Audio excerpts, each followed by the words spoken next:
Hi, my name's Andy, welcome to the channel. In this lesson I just want to talk about strumming and keeping smooth rhythms. The most important thing when you're learning the guitar and as a beginner is rhythm, is keeping the timing smooth. The guitar is a chord instrument, meaning a lot of the time, even if you're playing in a rock band and you play some guitar solos, you want to play like Steve Vai and play really widdly stuff, you're going to spend a lot of time playing chords, a lot of time playing rhythm guitar. So it's really important. It's often one thing we overlook, we go straight to widdly solo stuff.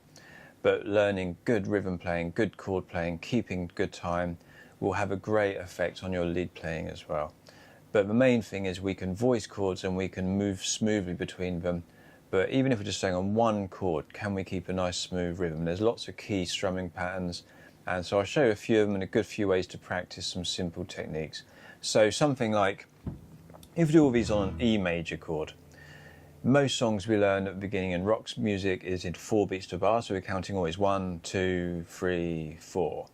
And I recommend for these use a metronome. A metronome is a little thing that keeps time for you, and if you play along, it's like having a drummer. You can turn him on and off though, and then you can just set it at a speed that's comfortable. I've set my metronome at 82 beats per minute. It's a nice kind of slow, moderate speed, nice just for smoothing out your strumming. If you go too fast, it's actually sometimes harder than going, if you go too slow, it can be harder than going fast because you've got so much space between the strums.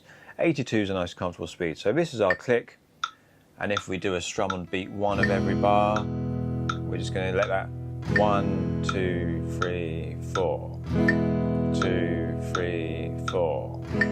So a couple of things to note. You're not just hearing a rhythm, you want to feel the rhythm as well. So I'm kind of nodding my head a little bit, my left foot is tapping. I tap my left foot because my right foot's got guitar resting on it. If you're standing up, you might tap or kind of like walk both feet or just nod your head, move your shoulders.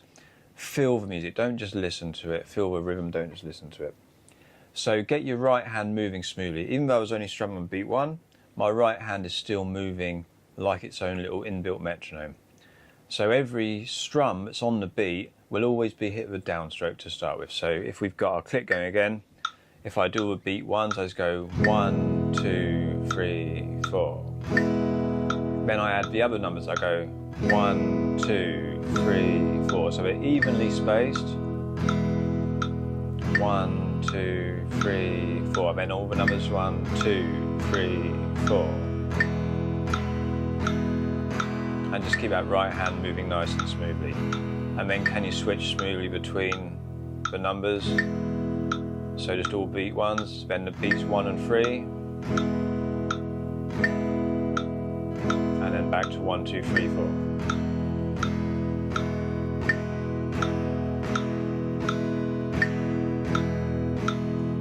And again, just keep smoothly switching between. Keep that rhythm going.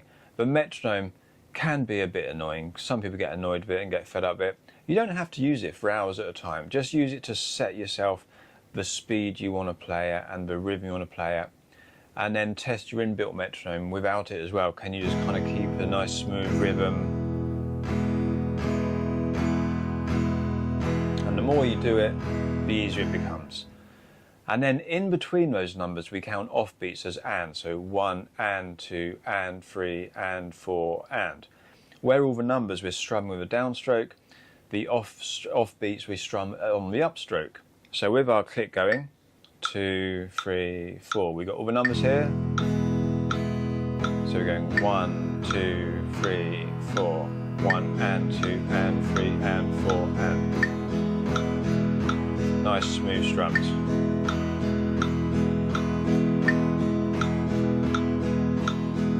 Keep that really nice and smooth. You might want to emphasise beat 1 a bit louder.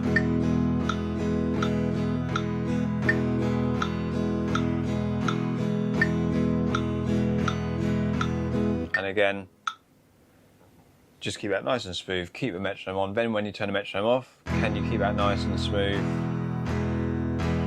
and nice and even? And a couple of things to note, with your pick, you want to be holding it fairly close to the end. You don't want it like this so it's kind of like flapping around. Fairly close to the end. If you balance it on your first finger, put your thumb across it. There shouldn't be too much pick hanging off the end. So you've got good control over it. Hold it firm enough. Don't hold it so firm your fingers, knuckles go white, but it won't be sliding around your fingers. And I tend to hit it's on this slight thinner leading edge, facing into the strings as I go down. And for these kind of strums, it's kind of like keeping my wrist quite steady from the elbow. And we're hitting all 6 strings on this chord, E major. So we're just getting a nice smooth strum. Every string should be quite even. On the upstrokes, it's kind of dragging up the strings, but again, you should be hearing it as a nice even strum.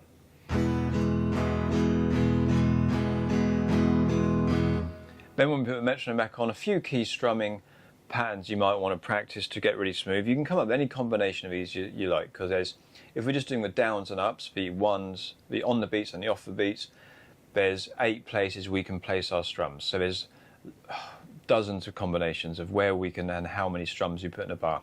But a few we might want to practice that might be of interest. You're going 2, 3, 4, going 1, 2 and 3, 4 and. Nice symmetrical pattern.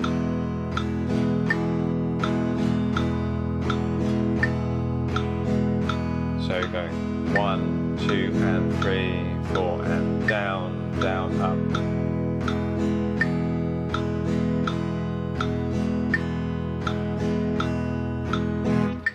And then another one which is nice, starts the same, down, down, up, but then we miss out beat 3 and we go straight to another upstroke.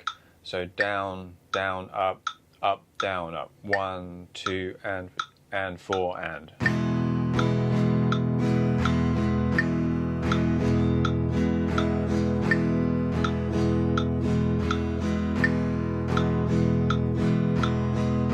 So practice those and come up with your own combinations of rhythms and strums. You could write them out on a bit of paper, just write 1, 2, 3, 4, put the ands in between the numbers and figure out where are the downstrokes, where are the upstrokes, come up with some combinations that might sound interesting. The less you do, you've got to be more careful with your strumming and timing, because you've obviously got pauses and you're not doing much, you've got bigger gaps between. When you've got a constant strumming, 1 and 2 and 3 and 4 and, you've got no time to think, you're just doing lots of strums. But if you listen to something like a funk song, like a James Brown song, often the guitar is just putting 1 strum in every bar and it's just a funky little hit. And so you've got to be very careful, you count the amount of beats and then you do that rhythm again. So practice getting those nice and smooth. It's just to get a very smooth right hand technique, keeping very good rhythm, very good timing is very, very important. But keep your pick held nice and firmly, don't have it, squeeze it too hard, don't hold it too far away from the end, don't hold it too close to the end, but you're just dragging your fingers and your knuckles across. As always, keep your guitar in tune. And practice these on one chord initially. I would suggest a 6-string chord like an E, E minor, G. Then you don't have to worry about missing strings, just hitting all the strings. And then as you practice these, practice them with a chord sequence. Maybe you do a simple sequence like, start on a D chord where you've got 4 strings and make sure you do only hit 4 strings. Go to a C chord, 5 strings, G, all 6 strings. Should sound a bit familiar, this chord sequence. If you recognise it, write it in the comments. But that's how I would practice just getting some smooth initial rhythms into your guitar playing when you just started. Really important stuff. Even some good guitarists, they're brilliant at the lead stuff, but don't focus on the rhythm enough. So it's good for everyone to practice these. But I hope you've enjoyed the lesson. I hope it's been useful. Give me a like, give me a thumbs up, give me a subscribe, and I'll see you again soon.